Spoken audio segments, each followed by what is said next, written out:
I just received a brand new toy in the mail.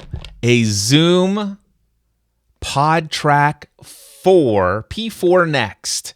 All right, Zoom PodTrak P4 next.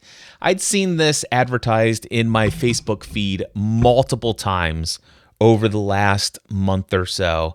And when I saw the design of this device, and you can see the design right there, and I saw what all it includes. I'm going to go through and evaluate this in just a moment. And the fact that it includes everything it does for $179, I was like, this cannot be good. There's no way this thing is available today. You see, when I started 20 years ago creating podcast content, we had to buy every piece of equipment separate. So for me, that meant an audio mixer that would allow me to hook up at least 4 microphones so that I could do panel discussions, which I was doing quite a few of those shows back in the day. So I needed an analog audio mixer because we didn't have these digital ones today that we have today. So I needed an analog mixer. Now, that mixer only had one headphone jack. So I needed a separate piece of equipment called a headphone amplifier so that I could take the audio from that analog mixer and put it into a splitter that allowed independent volume control for each person's headphones for multiple people, up to 4 people. Now, I had some equipment that allowed even more than that, but that's besides the point. But if you wanted to have each host of the show to have their own microphone, their own pair of headphones, and the ability to go in and monitor their headphone audio separately, it required analog mixer and a separate device for the headphone amplifier. All right. And then, of course, you needed a cable between those two things. And that headphone amplifier needed its own power. And so you had a power cable for the mixer, you had a power cable for the headphone amplifier, and you had a cable between the two of them to connect the audio. And then, of course, you needed 4 different microphone cables, and all of those needed to be ran to the analog mixer. And many cases, even back in 2006, 2007, I was already doing live stream. And so I wanted to take our audio and submit that out to a live stream. Now, technically, that would be pretty easy. I could just take audio from the headphone jack and send that out to the input of a sound card on my microphone and route that audio out to the live stream. And if that's all I wanted to do, that would be fine. But I also wanted to take in live callers, people who would participate from the live audience. They could call in. Back in the day, we were using Skype, but we would bring their audio into the conversation. They would become a panelist with myself and the other guests. And of course, I wanted everyone to hear what that person was saying. But the problem would be is if you didn't know back in the day what a mix minus is, and of course today you don't have to know what a mix minus is because the devices we have today automatically route audio without sending their own audio back. But that wasn't how things were back in the days. I would just bring in an extra cable from the speaker jack into the mixer, and what was going on is I would actually have my guest saying, I can't hear myself think because I'm hearing myself back with a delay. And that's when I learned about the mix minus. And to be able to fix that scenario, I had to learn about the different ways that audio mixers route audios through sub-channels and what knobs needed to be turned and where the audio send was for the sub-channels. And I had to, it was a nightmare to figure out. But once I figured it out, it became pretty simple in my own mind. It was somewhat challenging at times as a podcast consultant to teach other people what was going on when they weren't really interested in learning how it worked. They just wanted it to work.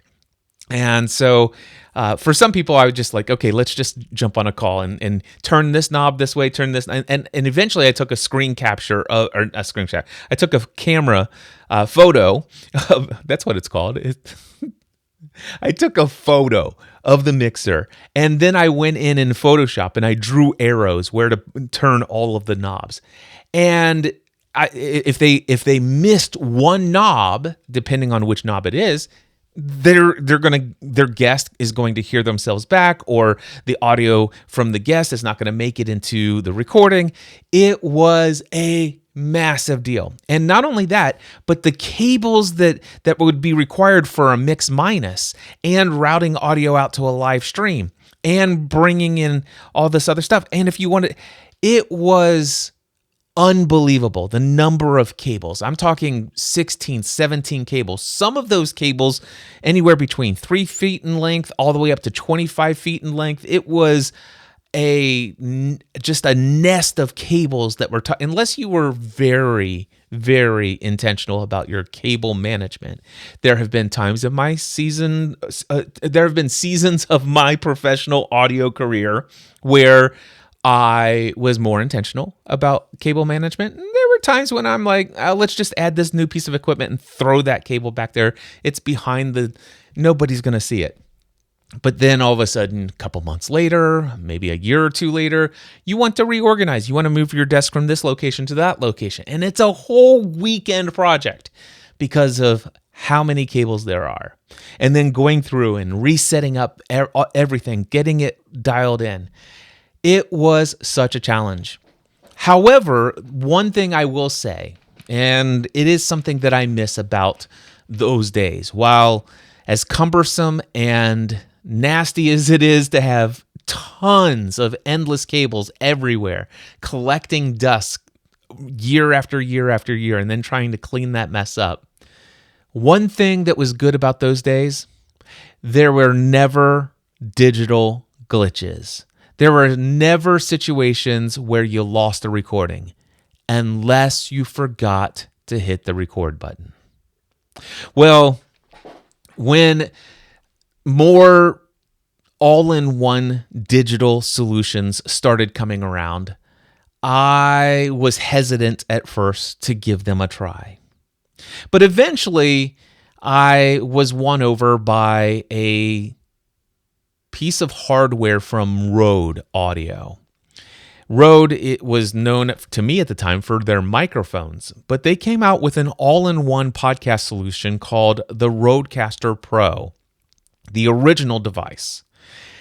I can't remember the price on it, but if I had to remember, it is probably around $500, $600. It was somewhere between $500 to $700.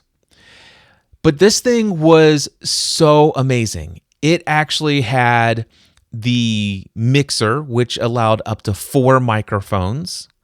It had a USB cable that you could plug between the Rodecaster Pro and into your computer that automatically did the mix minus.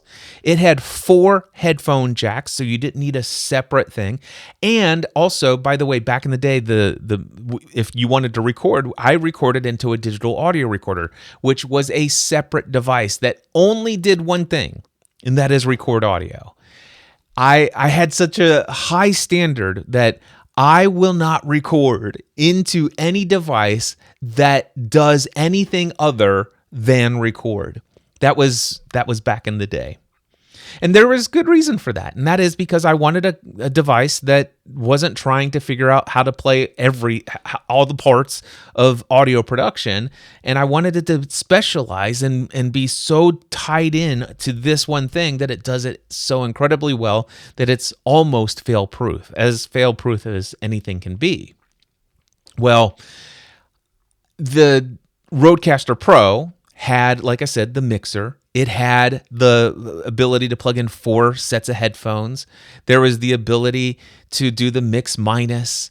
And all of this with just one power cable to the Rodecaster, one USB to the computer, one pair of headphones cable into the Rodecaster for each person with headphones, and one mic cable. There wasn't all of this other audio devices, separate audio recorders, and also I wanted to be able to play jingles. And so I would sometimes have an additional device such as an iPad or some other device that would queue up audio jingles.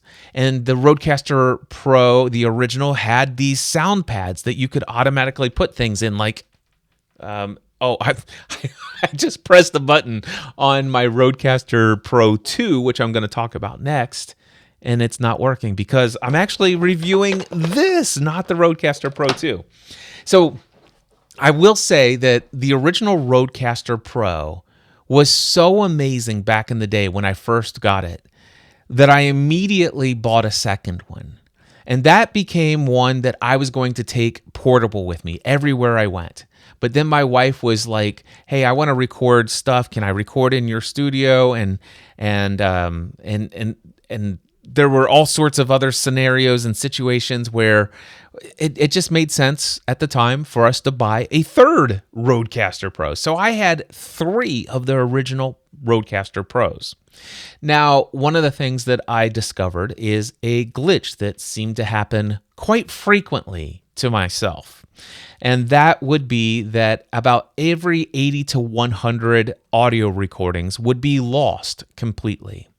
I would hear my audio in my headphones perfectly, and I would have it transferred over to my computer. I'm ready to process it and publish it, only to discover after recording for around an hour that I've completely lost the recording because it's all garbly gook. It recorded in some sort of digital artifacting, and there is nothing that could be done to salvage that recording. It was trash. And again, that happened every 80 to 100 times. And you might think, well, gosh, Cliff, I mean, so it happens from time to time. Look at all of the convenience of that all-in-one device. And I've got to tell you, I made the case for that, except for the fact that I have over 5,000 podcast episodes. And I also use the same equipment for all of my coaching sessions, which is somewhere between as little as 8 90-minute sessions a week, sometimes as much as 12 90-minute sessions a week, plus a plethora of other things that I'm doing. So it was happening far too frequently. Eventually, I reached out to Rodecaster, and by the way, it only happened if I left the Rodecaster on all of the time. And as much as I tried and attempted to turn the Rodecaster off at the end of my workday, it's not something that I established a long-going habit with. So I contacted Rode support. By that time, there was already the Rodecaster Pro II, which I'm going to see if I can't pull up here. This right here is my Rodecaster Pro II. And if I hit here, you'll see, if I click this button, you'll see that it's doing some audio there. You're not hearing it because I'm not currently using the Rodecaster Pro for this. Instead, let me get back here. I am currently using this right here. This is the PodTrak P4next. I'd seen this advertised on Facebook several times over the last month or two, and when I saw that this thing was available for $179, I'm like, you've got to be kidding me. But I'm jumping ahead. I want to share with you my story of the Rodecaster Pro. So going from analog to the Rodecaster Pro, even though the Rodecaster Pro glitched about every 80 to 100 times, I got to say that I still have all of my analog equipment. I still have boxes and boxes of cables. I still have everything to set it up exactly the way it was in the past, but not have my office look as clean and as tidy as it does right now. And I preferred clean and tidy after years of having this massive nest of wiring everywhere. So I dealt with the issue. I put it off for years. I reached out to Rode finally. Well, I actually reached out to Rode several times, and we were troubleshooting things, and they kept saying that it's probably because you're just leaving it on and it's overheating, blah, blah, blah. There's a couple times when it happened where that wasn't the case. But one of the things that I did is I'm like, maybe I have a defective unit. I'll get it replaced. But before I do that, let me just, if this only happens because it's hot, well, the portable one that I use and the one that we use in the other studio for Stephanie, those don't get left on all the time. Those get turned off. So if that's the case, then let's just bring another one of these devices in here. So I swapped mine out for another one. And all three of them ultimately had this every 80 to 100 glitch. And it wasn't just firmware either. No firmware ever addressed it. And so after many years of putting up with it, I finally one day got really frustrated and I reached out to Rode and they said, Cliff, you're way outside of the warranty on this thing. And I'm like, I know. And they said, here's what we'll do. Even though you're years outside of the warranty, we'll let you trade it in for this, and we'll give you this deep discount where you can get the replacement of either the Rodecaster Pro II for only X number of dollars, or you can trade in your original Rodecaster for the Rodecaster Duo for only X number of dollars. And it was incredibly reasonable given how long I had put off dealing with the situation. So as a result of that, I got a Rodecaster Pro II, and I brought it in, and I got to tell you, it absolutely solved the issue with the losing every 80 to 100 recordings. Another thing that the Rodecaster Pro II gave me is it gave me two mix minuses, not just one, but two. So I could actually hook up two different USB cables to the same computer and route different calls from different people to different places. I'm not going to explain all the reasons why I would want to do that, but it gave me all of that and much more. I mean, the Rodecaster Pro II is a very nice device. And one of the things that I love about it is that in the event that the Rodecaster Pro II would give me if it were to ever glitch as far as what's in the recording, I'm actually hearing in the Rodecaster 2 what is actually being processed. And so technically speaking, one of the biggest issues is like, I just wish I would have known that it was having that issue and I could hear what the recorder is hearing so that I could just stop right away. Well, the thing is be careful what you ask for. So the problem with the original Rodecaster is that the audio would go straight from the microphone into the mixer, into the Rodecaster, and straight out to your headphones.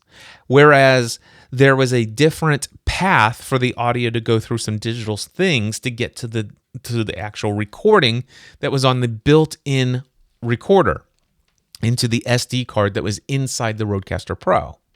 Well, in the Rodecaster 2, the headphones audio that I'm hearing through my headphones goes into the microphone, into the Rodecaster Pro II, and it goes down the digital processing path, and that same post-produced or processed audio goes to the recording and also my headphones, which gives me a very slight, and I mean very slight, millisecond delay, a couple of millisecond delay. And as a result of it, when I listen to my voice, I hear my voice like I'm speaking into a tunnel, and there's a little bit of a reverberation echo off of the set. It's like I'm hearing my voice, not a half a second, I'm talking milliseconds later. And it's just annoying. I have dealt with it, but I will tell you what, when I got it, I'm like, okay, this solves my issue. I think I can tolerate this delay in my headphones. I'm going to deal with it, but I'm not going to replace my other Rodecasters. So my original Rodecasters, the one that's in Stephanie's office/studio space, the one that's my portable device, those I'm like, no, I do not want a Rodecaster Pro II or a Rodecaster Pro Duo to replace those. Those I would prefer having those that way. And yet I kept one Rodecaster Pro II. Now, the thing is that the Rodecaster Pro II is, I think it's a $600 device or something like that. The Rodecaster Pro Duo is also about $500, if I'm not mistaken here. Or actually, let me see if I can get just the Duo. How much is just the Duo? That's funny because I don't think you can buy just the Duo. They only sell it in packages. But oh wait, it's about $488. There we go. There's one that's just the Rodecaster Pro Duo, and I'd say it's about $500, somewhere around there. And that only allows, I think it's 2 XLR inputs, and it will give you, just seeing here, I think it's going to give you 2 headphone jacks and 2 XLR inputs, but still nearly $500. But when I saw this thing here for $179, let me tell you what this thing has in it. First of all, it is an audio mixer. You can plug in 4 XLR microphones. You can see right here, I'm trying to, let me see if I can't do this way. This right here shows you 4 XLR in let me try it this way. Goodness, this is not the way that I wanted to do it, but that's all right. Here we go. Right here, 4 XLR inputs. So this is just like the big expensive Mackie mixer that I would have. It's got 4 XLR inputs. It will do, by the way, let's see here. As I move this around, am I hearing any artifacting? The answer, I don't think the answer is yes. I think it's good. Anyway, so I'm moving this around. This right here, this device right here is what is sending the audio from my mic to the computer that's being recorded for the video portion of this. But I can do 4 dynamic microphones, or if I want, I could do condenser microphones. It's got phantom power as well. Over here on the side, it's got, let's see here. Can you see this? Yeah, it's got an SD card in this little slot right here. All right. So there's a little micro SD card. And let's see if I can I get this thing to move this way? There we go. Let's do it this way. All right. Okay. Then you'll notice there are 2 USB ports. One is for powering this via USB. So right now I just have a USB-C cable going into a USB charger, and that is what's powering the device. By the way, you could power this device. Where is this at? Here we go. You could power this device with nothing more than 2 AA batteries. And I'm not kidding you. That's it. 2 AA batteries, and you could power this device. You don't even need a USB power bank.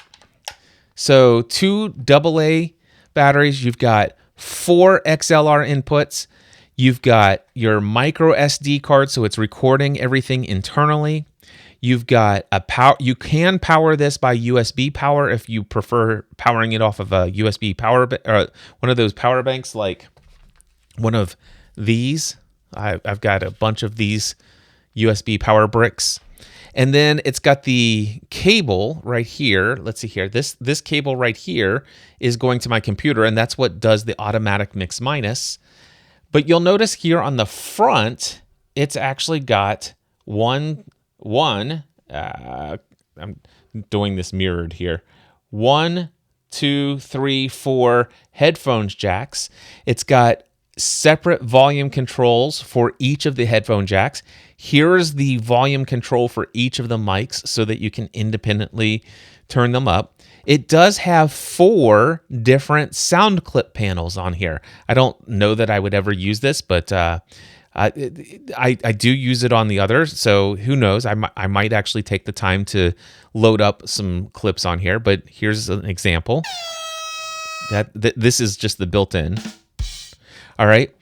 And I don't know how to turn the volume up or down on these.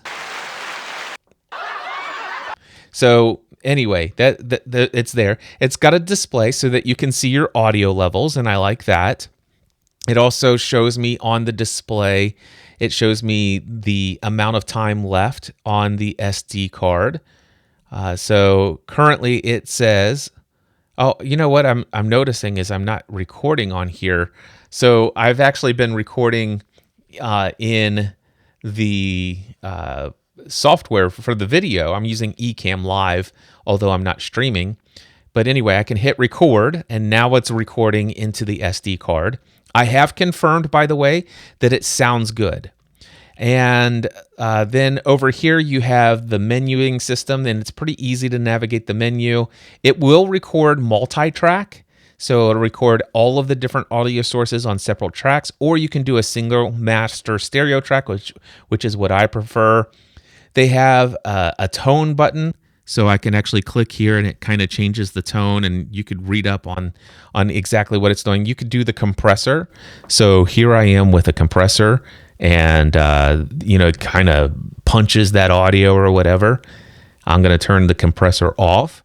So there we go. And then it's got an AI noise reduction. So if you've got some fan noise in the background, or there's something going on in the background of your audio, it'll do some AI noise reduction. And I would try to record in as clean of an environment as possible anyway. But this thing has an audio recorder. It is an audio mixer with 4 XLR inputs and the ability to control each of the mic inputs separately.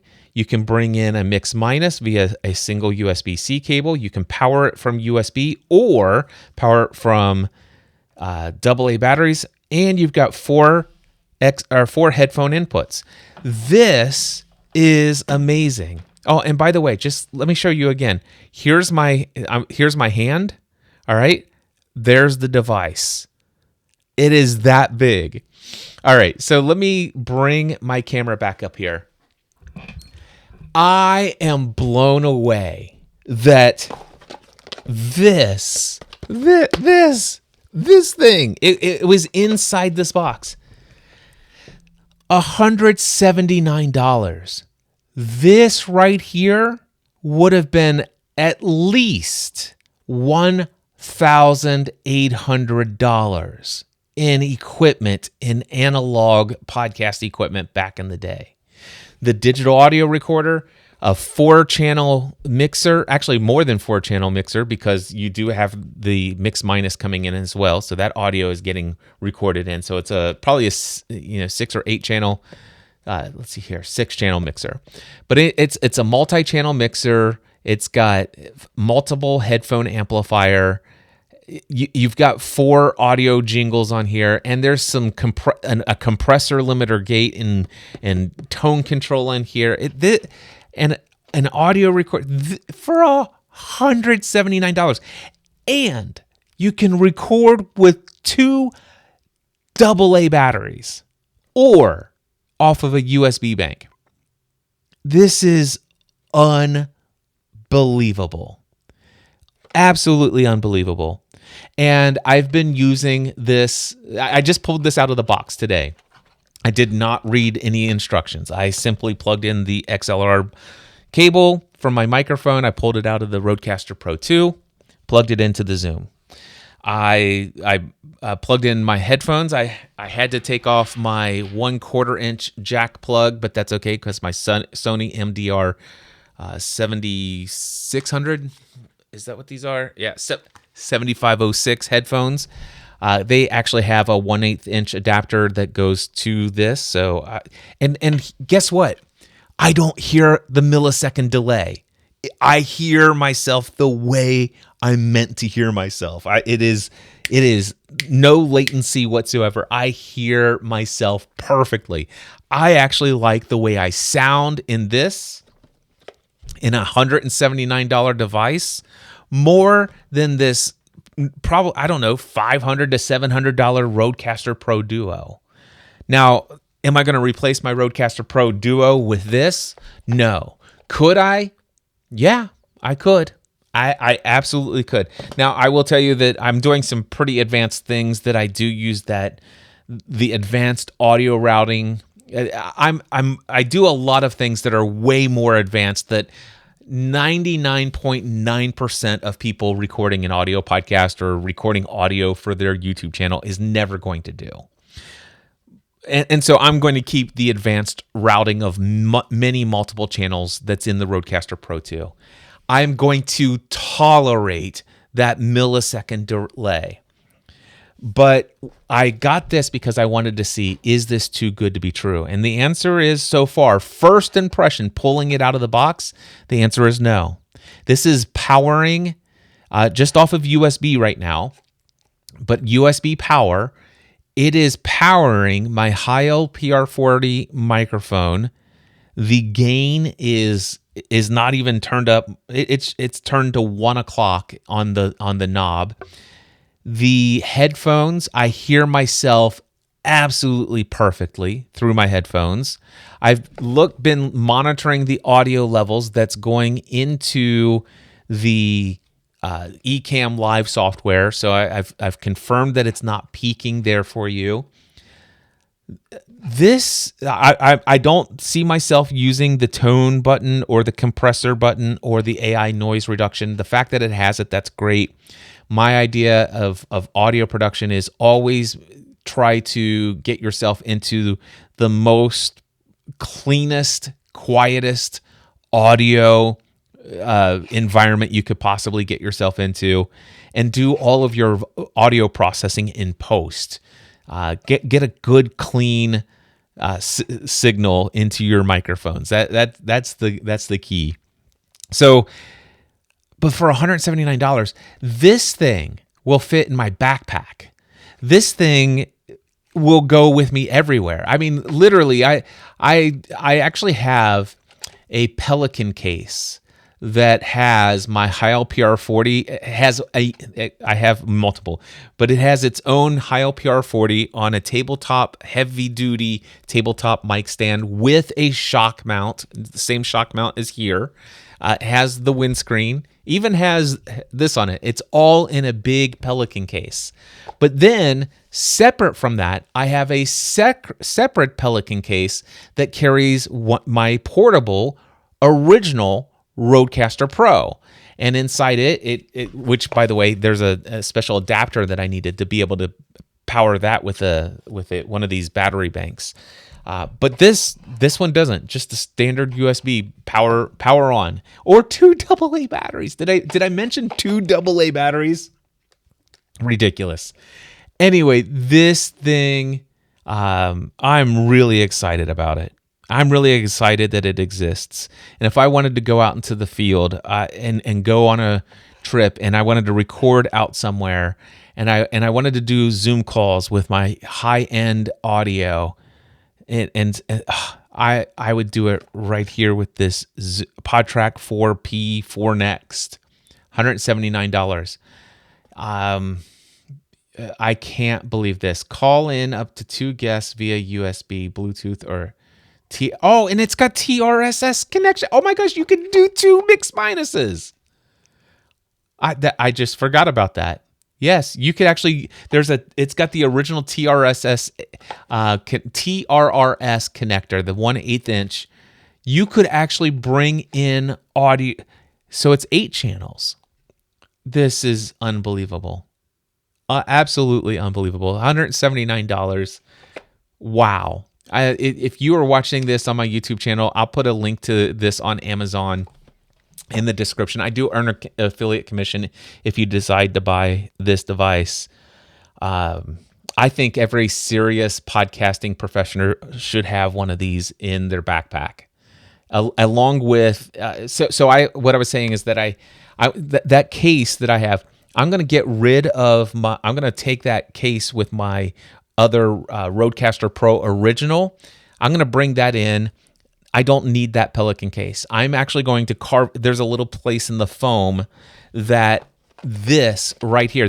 I'll put the Zoom P4next back inside this box, and it'll fit in the box with the microphone. But then again, I could also just throw this into my backpack that I take to conferences, because I sometimes don't take the HiLPR40 with me. But I could take this, and I could take an ATR 2100 microphone and a 3-foot mic cable and one of those little tiny fold up mic stands or two, and I could literally bring an entire podcast studio in my backpack and still carry everything else I would have carried anyway. This is amazing. All right, I'm done. I don't do a ton of podcast technical stuff as much these days, but I couldn't pass this up. I bought this. I'm like, I've got to try this. Is this going to work? And I mention that I put an SD card in. I hit record. I dragged the file over. I made sure the settings were for master stereo so that everything gets recorded in a one stereo WAV file. I brought it in, and it sounds great. So there you go. This little device. Oh my gosh. All right. I hope you have a great day, and many blessings.